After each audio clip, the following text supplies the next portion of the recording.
तो अंदर तो चले जाएंगे। कुंभ की तैयारी आप देख सकते हैं। यहाँ पर ये हमारे शांति कुंज के वॉलंटियर ड्यूटी के लिए आए हुए हैं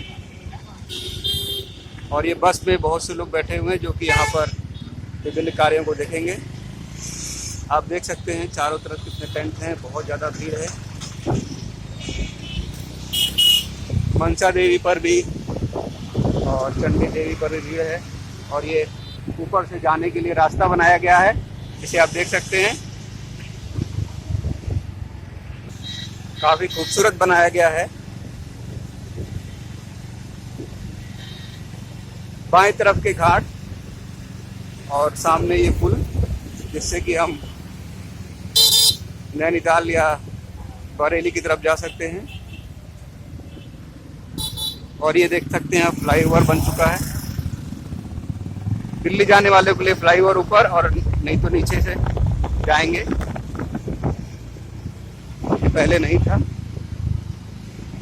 चारों तरफ सिक्योरिटी लगी हुई है।